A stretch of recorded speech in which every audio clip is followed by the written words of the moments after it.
Subtítulo: Instrucciones de los Espíritus. El deber. 7.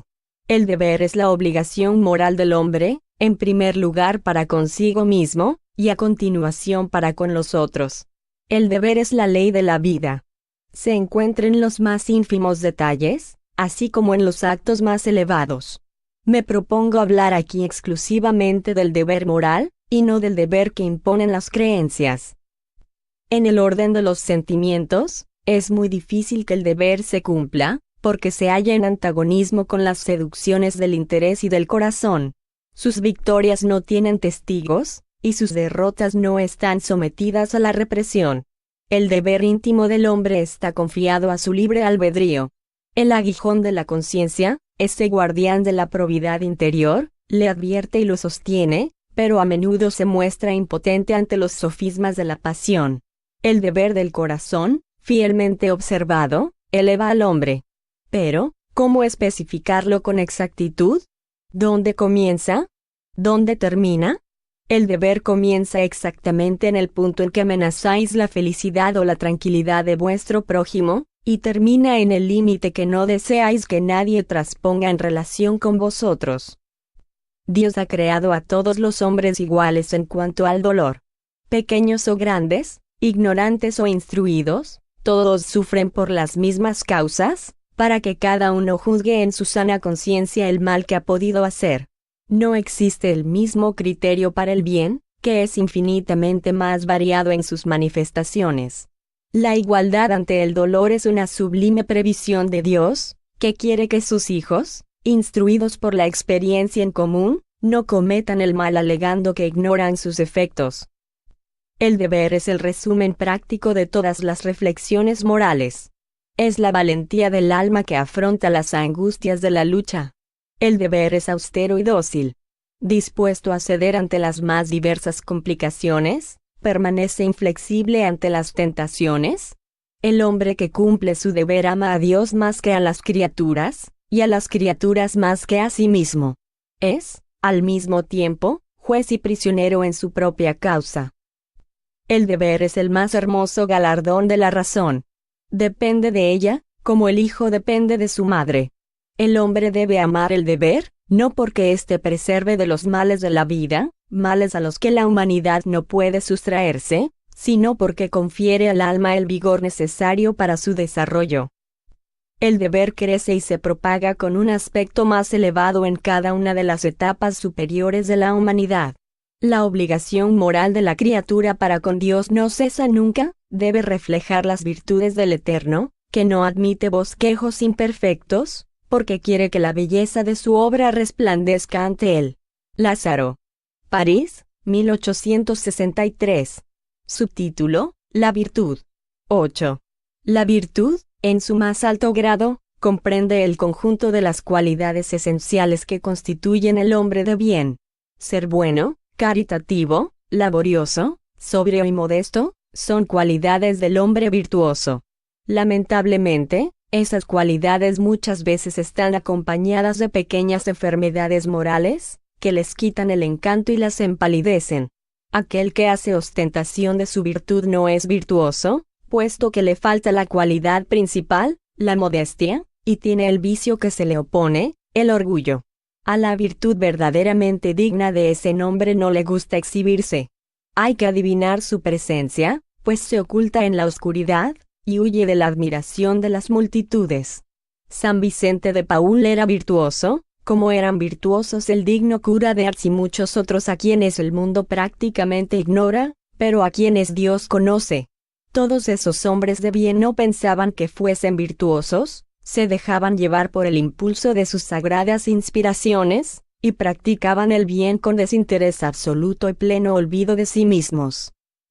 A esa virtud, comprendida y practicada de ese modo, os invito, hijos míos. A esa virtud, en verdad cristiana y espírita, os exhorto que os consagréis. No obstante, apartad de vuestros corazones la idea del orgullo, de la vanidad y del amor propio, que ineludiblemente quitan el encanto de las más hermosas cualidades. No imitéis a ese hombre que se presenta como modelo, y hace alarde de sus propias cualidades a los oídos complacientes. La virtud que se ostenta esconde a menudo una infinidad de pequeñas torpezas y de detestables cobardías. En principio, el hombre que se enaltece a sí mismo, que erige una estatua a su propia virtud, anula por ese simple hecho todo el mérito efectivo que puede tener. Pero, ¿qué diré de aquel cuyo único valor consiste en aparentar lo que no es? Admito que el hombre que practica el bien experimenta una satisfacción íntima en el corazón, pero a partir del momento en que esa satisfacción se exterioriza en busca de recibir elogios, degenera en amor propio. Oh, todos vosotros, a quienes la fe espírita ha dado abrigo con sus rayos, y que sabéis cuán lejos está el hombre de la perfección, jamás tropecéis con semejante escollo. La virtud es una gracia que deseo para todos los espíritas sinceros. Con todo, os diré, más vale poca virtud con modestia, que mucha con orgullo. Por el orgullo las generaciones sucesivas se han perdido, por la humildad habrán de redimirse un día. François Nicolas Madeleine. París, 1863. Subtítulo: Los superiores y los inferiores. 9. La autoridad, lo mismo que la riqueza, es un encargo del que deberá rendir cuentas aquel que está investido de ella. No supongáis que se le ha conferido para proporcionarle el vano placer de mandar, ni tampoco, como lo cree que equivocadamente la mayor parte de los poderosos de la tierra, como un derecho o una propiedad.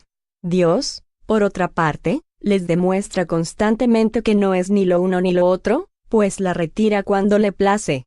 Si fuese un privilegio inherente a la persona que la ejerce, sería inalienable. Así pues, nadie puede decir que algo le pertenece cuando se le puede quitar sin su consentimiento. Dios confiere la autoridad a título de misión o de prueba, cuando lo juzga conveniente, y la retira del mismo modo. Quien quiera que sea depositario de autoridad, sea cual fuere la extensión de ella, desde la del Señor sobre su servidor, hasta la del soberano sobre su pueblo, no debe olvidar que tiene almas a su cargo. Habrá de responder por la buena o mala orientación que imparta a sus subordinados, y sobre él recaerán las faltas que éstos lleguen a cometer, así como los vicios a los cuales sean arrastrados a consecuencia de esa orientación o de los malos ejemplos que dé. Por el contrario, recogerá los frutos de la dedicación que emplee para conducirlos hacia el bien. Cada hombre tiene en la tierra una misión, grande o pequeña, y esa misión, cualquiera que sea, se le otorga para el bien.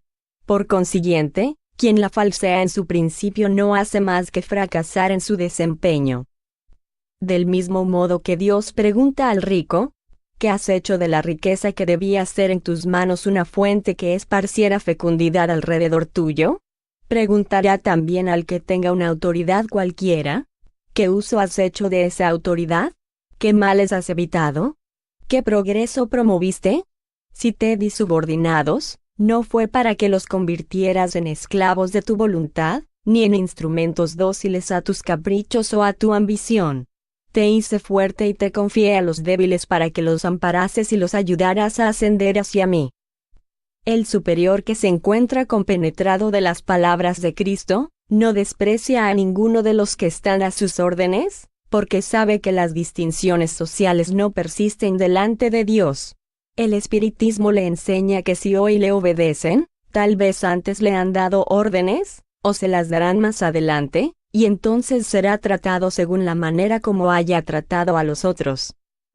Si bien el superior tiene deberes que cumplir, el inferior también los tiene, y no son menos sagrados. Si este último es espírita, su conciencia le dirá aún mejor que no puede considerarse dispensado de ellos, ni siquiera cuando su jefe deje de cumplir con los que le competen, porque sabe que no debe devolver mal por mal, y que las faltas de los unos no justifican las de los otros. Si sufre por su posición, dirá que seguramente lo ha merecido, porque es posible que él mismo haya abusado en otro tiempo de su autoridad, y porque le corresponde a su vez experimentar los inconvenientes que ha hecho sufrir a otros. Si se ve obligado a soportar esa posición, ¿por qué no encuentra otra mejor? El espiritismo le enseña a resignarse y a considerarla una prueba para su humildad, necesaria para su adelanto. Su creencia lo guía en la manera de comportarse, y lo induce a proceder como le gustaría que sus subordinados procediesen para con él, en el caso de que fuera el jefe. Por eso mismo, es más escrupuloso en el cumplimiento de sus obligaciones, pues comprende que toda negligencia en el trabajo que se le ha confiado es un perjuicio para aquel que lo remunera, y al que debe su tiempo y su dedicación. En una palabra, es inducido por el sentimiento del deber que su fe le confiere, y por la certeza de que todo desvío del camino recto implica una deuda que, tarde o temprano, deberá pagar. François Nicolas Madeleine, Cardenal Morlot. París, 1863. Subtítulo: El hombre en el mundo. 10. Un sentimiento de piedad debe en todo momento animar el corazón de los que se reúnen bajo el amparo del Señor e imploran la asistencia de los espíritus buenos. Purificad, pues, vuestros corazones. No permitáis que en él se aloje ningún pensamiento mundano o fútil.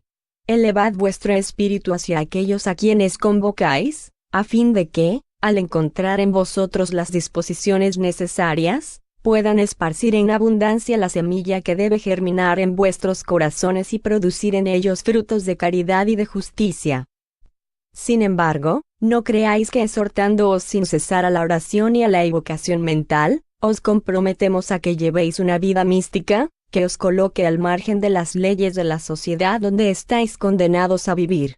De ninguna manera, vivid con los hombres de vuestra época, como deben vivir los hombres. Renunciad a las necesidades, aun a las frivolidades cotidianas, pero hacerlo con un sentimiento de pureza que pueda santificarlas.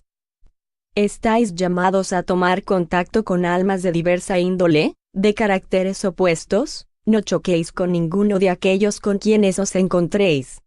Sed alegres, sed felices, pero que vuestra alegría sea la que proviene de una conciencia recta, y que vuestra felicidad sea la del heredero del cielo que cuenta los días que faltan para que tome posesión de su herencia. La virtud no consiste en revestirse de un aspecto lúgubre y severo, ni en rechazar los placeres que vuestra condición humana os permite. Basta con que dediquéis todos los actos de vuestra vida al Creador, que os ha dado esa vida. Basta con que, cuando empecéis o acabéis una obra, elevéis vuestro pensamiento a ese Creador y le pidáis, en un impulso del alma, ya sea su protección para alcanzar el éxito, o su bendición por la obra concluida. Sea lo que fuere que hagáis, remontaos al origen de todas las cosas. Nunca hagáis nada sin que el recuerdo de Dios venga a purificar y santificar vuestros actos. La perfección reside por completo, como lo ha dicho Cristo, en la práctica de la caridad absoluta. No obstante, los deberes de la caridad se extienden a todas las posiciones sociales, desde la más pequeña hasta la más grande. El hombre que viviese aislado no tendría cómo practicar la caridad. Solamente en contacto con sus semejantes, en las luchas más penosas, encuentre la ocasión de llevarla a cabo. Así pues, aquel que se aísla, se priva voluntariamente del más poderoso medio de perfeccionarse. Si no tiene que pensar más que en sí mismo, su vida es la de un egoísta. Véase el capítulo 5, numeral 26. No imaginéis, por consiguiente, que para vivir en comunicación constante con nosotros, para vivir bajo el amparo de Dios, sea preciso que os mortifiquéis con el cilicio y os cubráis de cenizas. No y otra vez no. Sed felices de acuerdo con las necesidades de la humanidad. Pero que en vuestra felicidad nunca entre un pensamiento o un acto que pueda ofender al Señor o hacer que se empañe el rostro de los que os aman y dirigen. Dios es amor y bendice a los que aman santamente. Un espíritu protector. Burdeos, 1863. Subtítulo: Cuidar el cuerpo y el espíritu. 11.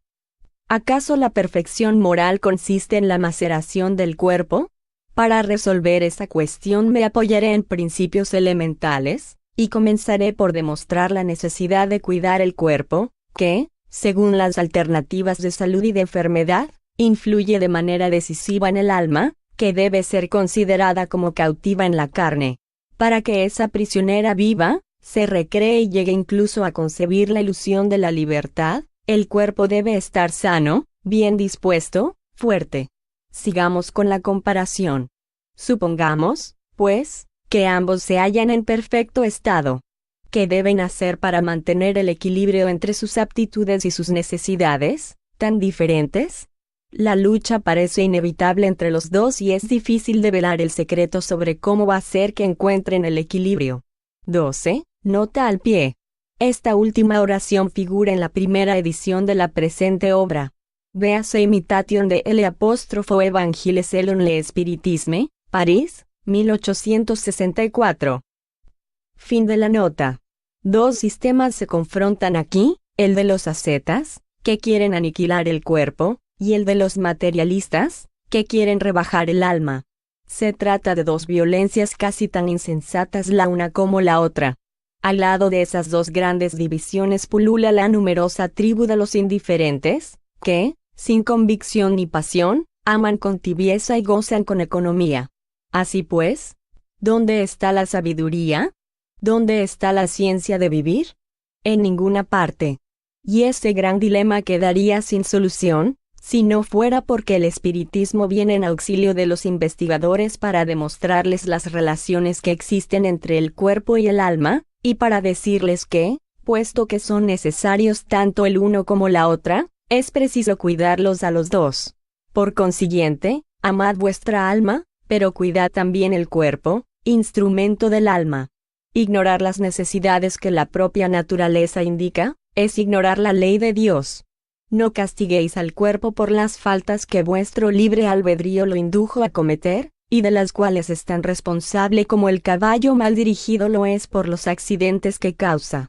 ¿Acaso seréis más perfectos si martirizáis vuestro cuerpo pero no sois menos egoístas, menos orgullosos y más caritativos para con vuestro prójimo? No, la perfección no consiste en eso, sino en las reformas que hagáis experimentar a vuestro espíritu.